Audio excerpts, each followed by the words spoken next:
मध्य प्रदेश में corona virus संक्रमण के एक दिन में सर्वाधिक 1292 नए मामले सामने आए हैं और इसके साथ ही प्रदेश में इस वायरस से अब तक संक्रमित पाए गए लोगों की कुल संख्या 54,421 तक पहुंच गई है। राज्य में पिछले 24 घंटों में इस बीमारी से 17 और व्यक्तियों की मौत की पुष्टि हुई है, जिससे मरने वालों की संख्या 1246 तक पहुंच चुकी है।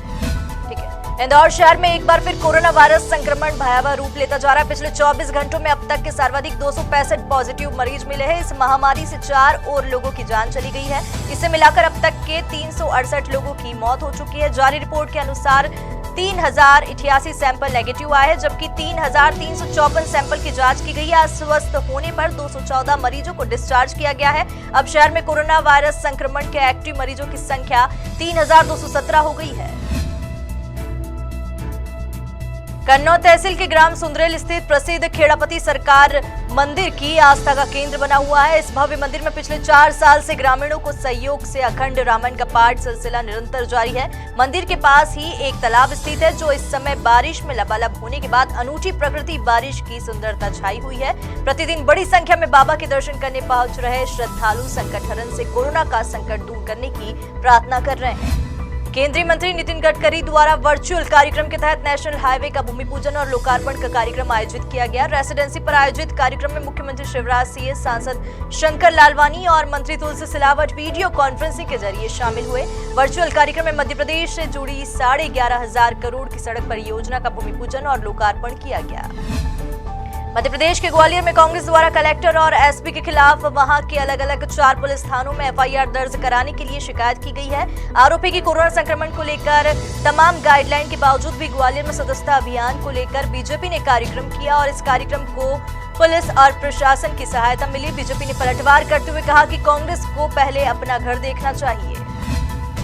इंदौर में कोरोना काल में युवक युवतियों द्वारा शराब पार्टी करने का मामला सामने आया है। कनाडिया बाईपास स्थित सहारा सिटी के पास एम्पायर स्टेट बंगलों में कुछ युवक युवतियां शराब पार्टी कर जमकर डीजे बजा रहे थे। युवाओं के शोर शराबे से परेशान आसपास के कुछ रहवासी बंगले में घुसे, जिन्हें देखकर युवक युवतियां अपना चेहरा छुपाने लगे।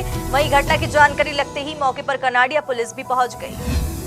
शाजापुर जिले के कालापीपल में एक बार फिर बड़ी लापरवाही का मामला सामने आया है, जहां एक युवक ने बाइक सहित कायरी डैम के पार करने का प्रयास किया, लेकिन संतुलन बिगड़ने के कारण वह बाइक सहित नदी में गिर गया। घटना की जानकारी लगते ही मौके पर पुलिस प्रशासन की टीम पहुंच गई, लेकिन युवक का अभी तक कोई पता नहीं चल पाया है।